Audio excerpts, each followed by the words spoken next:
Vítajte pri obrazovkách. Muži okolo 50-ky prežívajú podobné obdobie ako ženy.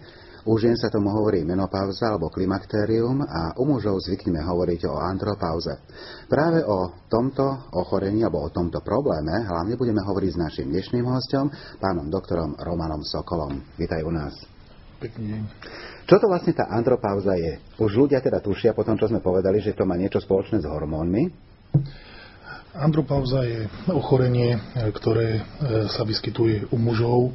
Ide o stav, pri ktorom dochádza k zníženiu hladiny biologicky dostupného testosterónu, teda mužského pohlavného hormónu, ktorý dodáva mužom mužnosť, sexualitu a zároveň je sprevádzaný aj určitými psychickými, určitými fyzickými a určitými sexuálnymi obťažami. To si povieme potom tak dopodrobnejšie, ale by ma zaujímalo, ja som hovoril, že okolo 50-ky to prichádza, môže prísť takýto stav aj skôr?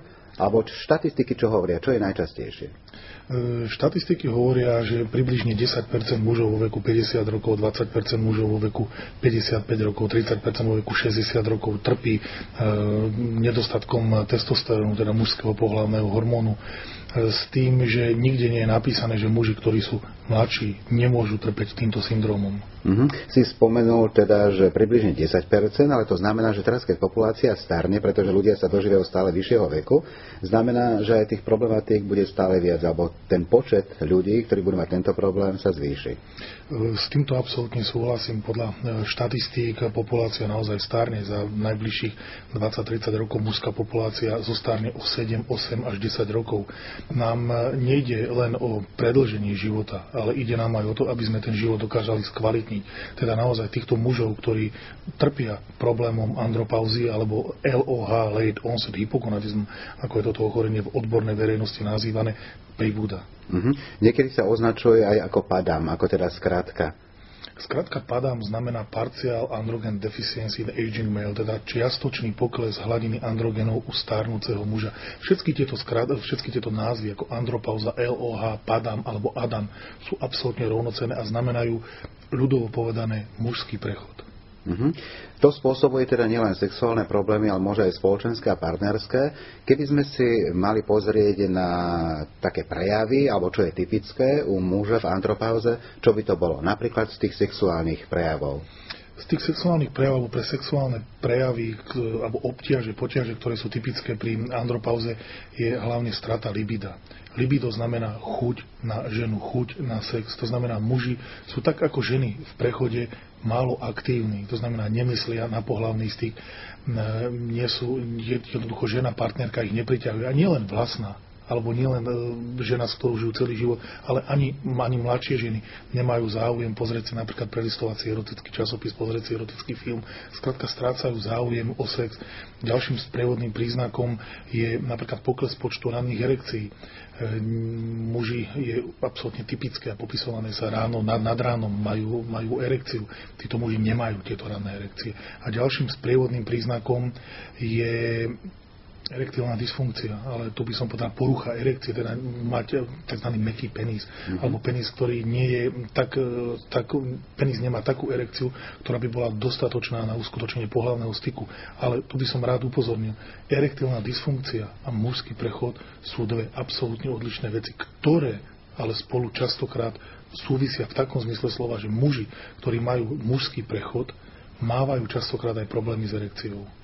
Zrejme prichádza aj k nejakým zmenám povahy muža, napríklad k takým, ktoré si všimne skôr partnerka ako muž. Psychické alebo zmeny správania alebo zmeny psychických vlastností muža sú absolútne typické a je to absolútne neoddeliteľné od porúch sexuality alebo od porúch od straty libida. Pre muža, ktorý je v menopauze, je typická určitá ješitnosť. Sú typické pre neho psychické problémy, jednak v práci, jednak doma. Tí muži, niektorí sú ješitní, reagujú na absolútne maličkosti s výšením napríklad možno hlasnejšou odpovedou. Zase je druhá skupina mužov, ktorí reagujú, takže sú utiahnutí do seba, k sebe. My sa stretáme aj s jednou, aj s druhou skupinou pacientov. Sú muži, ktorí sú majú problémy v osobnom, v pracovnom živote kvôli tomu, že zistia, že už nedokážu dosahovať také výkony, aké dokážu dosahovať. Zase sú muži, ktorí keď zistí, že už to nie je také, aké to bolo, sa uzavrie, sková sa do seba. Čiže psychické poruchy sú veľmi, veľmi výrazné a naozaj častokrát príjmu nie pacientov, ale ich partnerky, aby muža poslali na odborné vyšetrenie. Čiže z toho vyplýva, že muž, keď sa jedná o takéto intimné problémy, sám vlastne neprichádza za tým lekárom tak často, ako by mal? Plne s tým súhlasím, títo muži neprichádzajú tak často. Ešte tými častokrát tými príznakmi, aké majú z tých psychických porúch, je agresivita, ľahké rozčlenie kvôli úplným maličkostiam, banalitám, náladovosť, nervozita, vnútorné napätie, nepokoj, pocit určité nervozity, pocit toho, že je za vrcholom, že už nedokáže nič dosiahnuť, pocit úzkosti, dá sa povedať depresívne nálady. Za kým by muž mal ísť, alebo teda manželka, partnerka, za kým by mala muža poslať? Ktorý lekár je teda hlavný odborník, alebo tým pádom, že andrologom nie je veľa, že za kým by mal ísť ten pacient? Mužský prechod alebo andropauza patrí do rúk androloga. Na Slovensku je andrologov veľmi málo. Andrológia je nadstavbový obor urológie. To znamená, každý urológ by sa mal venovať týmto problémom. Okrem urológa sa týmto problémom môže venovať endokrinológ, môže sa venovať interný lekár, ale nielen endokrinológ, urológ, andrológ, ale aj praktický lekár. Pacienti by nemali mať problém zdôveriť sa s týmto problémom u praktického lekára. Praktický lekár posúdi, k akému odborníkovi pacienta pošle. Ale v zásade po 50-ke má nárok každý pacient raz za 3 roky absolvovať preventívnu urologickú prehliadku za účelom diagnostiky a vylúčenia karcinómu prostaty, teda rakoviny prostaty. Pri tomto preventívnom vyšetrení, na ktoré má pacient nárok, zverí sa s týmto problémom alebo poprosí urológa, že by urológ trošku dohliadol a popozeral sa a vyšetril pacienta, či netrpí syndromom mužskej andropauzy.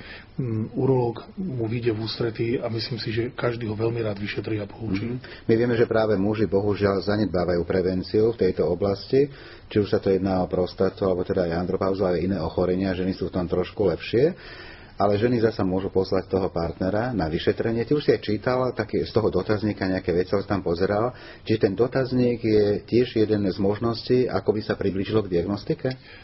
Samozrejme, tá diagnostika andropauzy je dvojaká alebo trojaká. Dá sa povedať, my veľmi využívame dotazníky. Tie dotazníky sú veľmi jednoduché. Tento dotazník je medzinárodne validizovaný. To znamená, je vytvorený na základe určitých klinických príznakov a napomáha nielen nám, ale aj pacientovi. Pacient nie vždy dokáže v čase vyšetrenia na ambulancii sa zdôveriť lekárovi, jednak ho všetky veci nenapadnú, takže tento dotazník je takým vodítkom.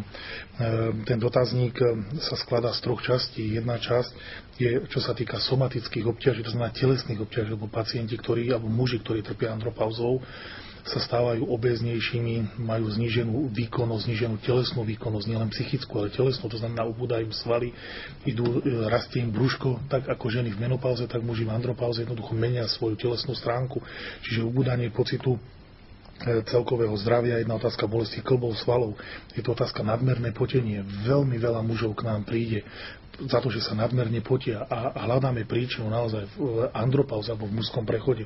Sú to problémy so spánkom, to sú tie psychické poruchy, aké sme sa bavili, tí muži sú nespokojní, nekľudní so svojím životom, chcú niečo zmeniť, majú partnerské pracovné problémy, nespávajú. Je tu častý pocit únavy, zvýšená túžba po spánku. To je zase opak. Ten muž v noci nespí, cez deň nie je schopný podať adekvátny výkon, lebo nie je vyspatý a tak ďalej. To je taký bludný kruh. Je tu podráždenosť, nervozita, úzkosť, telesná vyčerpanosť, pokles telesnej sily, depresívna nálada, pocit, že ste za vrcholom, pocit vyhorenia, spomalený rast fúzov. Ako vieme, testosterón je zodpovedný za sekundárne mužské pohlavné znaky, to znamená za ochlpenie. Mužom, ktorým vypadajú vlasy, ktorým prestali, dajme tomu, zarastať, to je naozaj jeden zo sprievodných príznakov mužského prechodu. No a potom v tom dotazníku sú tie intimné otázky ako pokles schopnosti, frekvencii uskutočniť pohlavný styk, pokles počtu ranných erekcií a pokles sexuálnej túžby libida. Po vyplnení tohto dotazníku, ktorý pacient odovzdá lekárovi, my vezmeme krv na zistenie testosterónu, ale nie u každého pacienta bereme krv na zistenie testosterónu. Nemá zmysel, pokiaľ je pacient spokojný. To znamená, má napríklad toto skóre, ktoré môže byť okolo 60, má toto skóre dotazníkové 22, 24 a ten pacient netrpí žiadnymi obťažami, to hovorím o tej preventívnej urologickej prehliadke, my nemáme žiaden dôvod mu realizovať odber krvi na testosterón. Ale pokiaľ by pacient mal tieto obťaže, tak v tom prípade samozrejme je na nás, aby sme sa s pacientom dohodli a zrealizovali odber krvi na sérový testosterón. Z toho vlastne vyplýva trošku aj terapia, ako si naznačil. Išlo by teda o substitučnú terapiu, to znamená, že keď je nízky testosterón, tak sa pridá tomu pacientovi? Áno. Odber testosterónu má svoje špecifika. Odber testosterónu musí byť zrealizovaný ráno, musí byť zrealizovaný nalačno medzi 7 a 10 hodinou, kvôli tzv. Cirkadiánemu rytmu. Táto hladina testosterónu cez deň klesá, stúpa a najvyššia aj medzi 7 a 10 hodinou, preto musíme realizovať odber.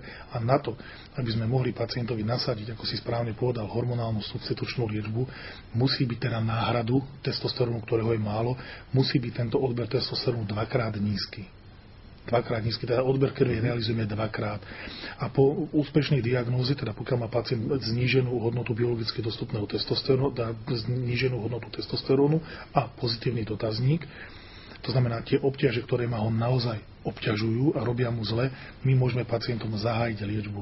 Tá liečba je veľmi bezpečná, je overená a dajú sa používať na Slovensku dva typy preparátov. Jedni sú perorálne, teda vo forme tabletiek, ktoré sa užívajú dvakrát denne, a potom injekčné, ktoré sa pichajú buď jedenkrát za 4 týždne, alebo jedenkrát za 3 mesiace, tzv. Superdepotné formy testosterónov. Vo svete je možnosť používať aj testosterónne náhrady vo forme gelov alebo náplastí, ale hlavne tie gely majú veľmi veľa nežiaducich účinkov. To znamená, pokiaľ žijú partneri v jednej domácnosti, tak napríklad nemôžu používať rovnaký uterák, nemôžu používať napríklad rovnaké mydlo, lebo prenosom testosterónu z kože môže partnerka začať chlpatiť. To by bolo trošku nepríjemné, aby sa obidvaja holili v rodine. Ale teraz mi nedá aj nespomenúť to, že je veľa také klamlivé reklamy. Upozorňujú na rôzne preparáty, ktoré určite pomáhajú v tejto andropauze, ale nie je to pravda. Sú to rôzne také náhradky, ktoré niekedy môžu byť aj neúčinné. Všetci sa stretávame dennodenne v našich klinických praxiach, že pacienti si kupujú v lekárni voľne dostupné preparáty. Schválne, ja som veľmi rád, že si povedal, že nie lieky, preparáty. Teda sú to častokrát výživové doplnky, ktoré využívajú tú možnosť, že si ich pacienti môžu voľne kúpiť v lekárni. Obyčajne nemajú žiaden efekt, žiaden medicínsky efekt. Častokrát pôsobia na princípe placeba, že pacient niečo začne užívať a povie, ako fajn, je mi dobre, je mi lepšie.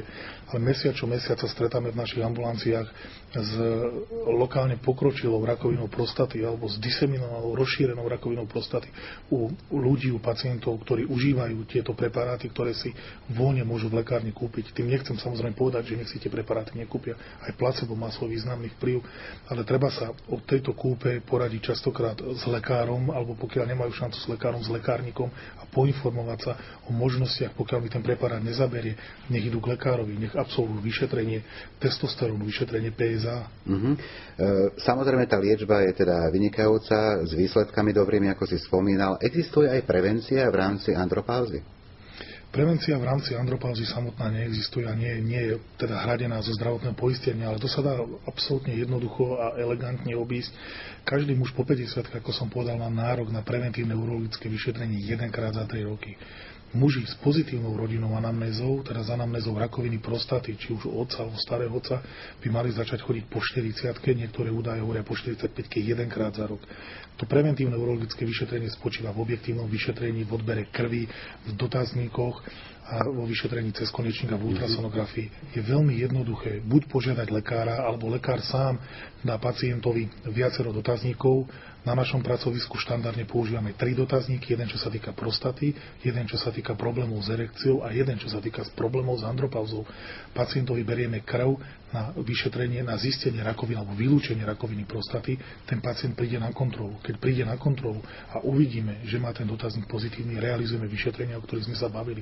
Čiže samotná prevencia andropauzy neexistuje, ale je veľmi jednoducho sa dá spojiť s prevenciou na vylúčenie karcinómu prostaty. Áno, a hlavne, aby nemali tí pacienti ostých, aby sa nehábili prísť za tým lekárom. Teraz v tejto súvislosti mi napadá aj taký známy vtip na Slovensku, čokoľvek, keď sa 50-ročný muž chváli, že on môže sexovať kedykoľvek chce, ale minule sa mu celý rok aj nechcelo. Takže niekedy to môže byť andropauza a nie iba vtip. Ďakujem veľmi pekne, ďakujem nášmu dnešnému hostovi, pánovi doktorovi Romanovi Sokolovi za návštevu. Ďakujem. Ďakujem. No a s vami, vážení diváci, sa teším na stretnutie